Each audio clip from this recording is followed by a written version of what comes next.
Looking for a D&D one-shot to try with new players or to drop into your own campaign? Play the Beast of Tiershire, an original one-shot by Crit Games.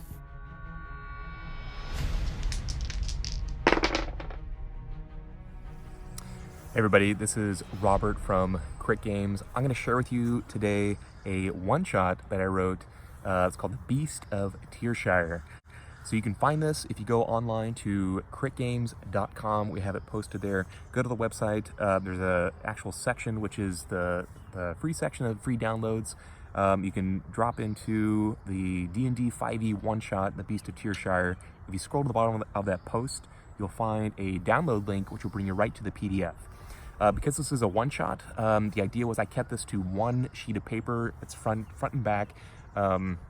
You can have this printed up, drop it on your table, be there ready to go. I actually ran this with two different sets of players. One set of players were completely new to the game. All I did is I went online and there's a set of prefabbed characters from the starter set, printed up the character sheets, handed them out to the players, printed this up. We were there, ready to go, all set up already. The other set of the players that I worked with, a few of them had played before and they brought in some of their own characters. You can drop this module in the middle of another gameplay if you like. It's really meant to be a first through maybe fourth level one shot, but you can put together either to introduce people to the game or just drop into your own adventure. The whole idea here for the Beast of Tiershire is you stumble across this town, or you get a letter from the governor of the town to bring you to this place. This is a town that's up in the misty highlands between a natural mountain plateau and an area known for timber and fog. And being summoned by this High Constable Byron, or coming across this town, you get to know that there's this terrible beast that's in the area that's killing different people in the town. A little bit of the backstory of this area. So you have this rightful ruler, this Prince Petrus of Hesse, who's gone out, raised an army, and has gone to fight the Orcish incursion to the north. So he's sort of the rightful person of the area, but he's left, and somebody else has maybe he's part of the government previously, but he's really taken over as ownership of the entire area of this land. The other kind of interesting bit here, as far as like a story beat or plot hook, is that when Prince Petrus left, he sent out letters for conscripts, and in this letter he has basically bequeathed the local land back to the commoners. But as we find out during the course of the adventure for this, those conscript letters are being kind of taken in the course of it to kind of prevent this knowledge that the land belongs to the people. So the very first kind of part of the encounter, you can kick this off right in the room with the High Constable Byron of the party being assembled together and coming to meet with him. For the group that were new players, I basically just said, hey, you've been adventuring for a little while, you got this letter, and then bam, we just kicked it right off with the High Constable Byron. High Constable Byron is a very brash individual. He's not fun to talk to. He's very condescending in his nature. He's going to rub you the wrong way when you talk to him, but you figure, hey, this is the person that's asking us for a quest. We're going to put up with him. But he talks about how there was a murder in the town. These blocks here are meant for you to just read straight out to the players, and then it'll give you a little bit of chance to role play immediately afterwards. But he talks about how we've been having these murders that have been happening. They've been picking up a little bit in most recent times, and that's why he brought in the adventurers. It doesn't look good because he's supposed to be the governor of this area, and you're supposed to slay the beast if you can, right? He's very condescending in his approach to it. I put into the room with him some of these hired mercenaries or thugs, and I made a point, if any of the players sort of examined these other mercenaries, which I called the Watch, a little bit closer, they'll notice a couple different things. One, they're wearing these black armbands, so they're in kind of soldierly regalia, but they're decked out and they marked themselves. And they're also not from around here, right? They're foreign conscripts that have come into the area.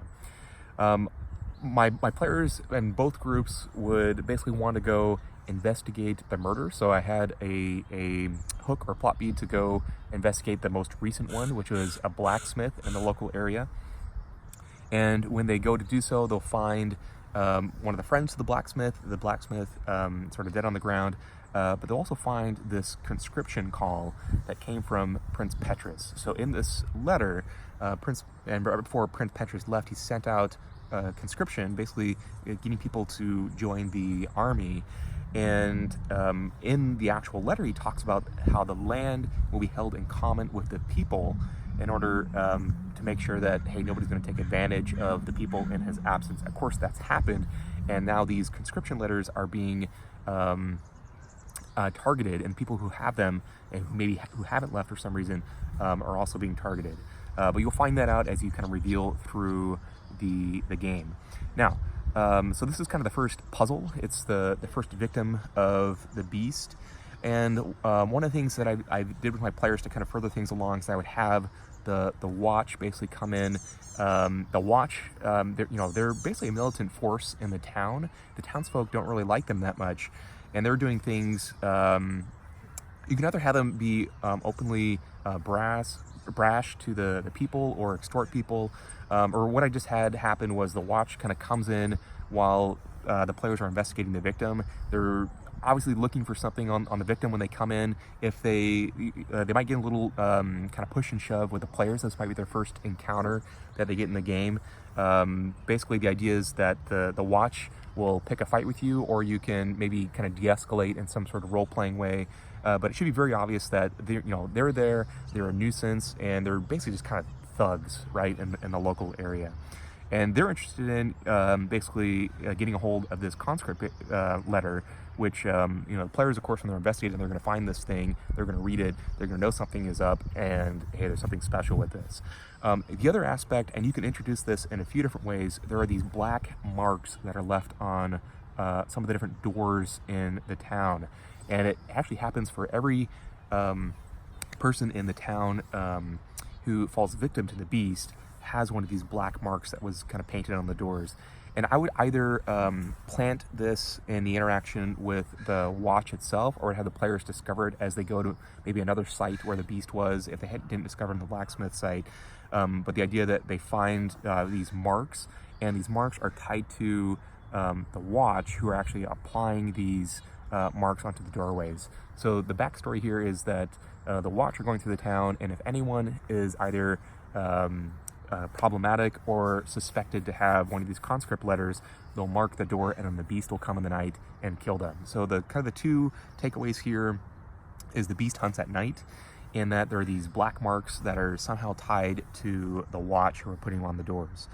Now, usually about this point, I had a couple different player groups that attacked this kind of different ways. One of them, they actually stole some of the paint, like from a sleight of hand from the watch as they were there with them. I had another group that actually found some of the black paint in one of the local stores that was also kind of a murder site. Basically, at some point, both groups got a hold of the black mark themselves, and then kind of independently came to the idea that, hey, we're going to catch this beast, and we're going to trap it by putting one of these marks on the doors and kind of running it that way. But the whole idea is that it's going to happen at night, and you can kind of force the area and the place where it happens. So this opens up a nice little beautiful part of the adventure, which has a little sandbox piece to it, where the adventurers are prepping for the big battle that they know is going to come with the beast. They don't know what the beast is, but they know how it hunts, and they know where they can put it. So this kind of puts all these pieces in together and gives a lot of leeway to the players about what to do about it. In both cases, my players decked out with things to burn. They put up positions, put up little minor traps, those types of things. Some of them went to the local store, got some bear traps, and put those out. Basically, give them free reign to kind of find it. This is a one-shot, so if they can think of something, find a way for them to find it in the town and put together kind of the final battle that's going to happen. And then when night falls, you can read this part. This is the dark, misty night. It talks about how the watch is going about enforcing curfew, lights are going all out. One of the themes that I drew out in this particular game is the idea of the whole land, people, and area just being oppressed by the very environment, the governance around the town, the lights being going out because the watch is dousing the lights. These are all kind of themes that I run throughout this particular module, and the whole idea of kind of general oppression to the area. So finally, the second reveal that will come out is when the beast comes, they'll, of course the players will attack it. They'll be, superbly prepared for this fight. In both cases, this went down with lots of fire and carnage, and they were able to take the beast down, pretty handedly. And they discover quickly, hey, this beast is a werewolf. And the second reveal that you'll get is the High Constable Byron is the werewolf himself, and he's stalking the people at night, those who oppose his claim to Tiershire. So he's usurping the power of Prince Petrus, who came before. And then in both instances, when they finally killed the beast, he was on the ground and he turned back into his human form, and they were able to put all the different pieces together. Hope you enjoy this one-shot. If you want to see more of these and more content like this, things you can drop into your own games, like or subscribe to my YouTube video. You can follow us on Twitter at CritGamesLLC or on Instagram at CritGames. Look us up on our website, critgames.com. We have some other different accessories and gaming stuff for your game. And as always, game on.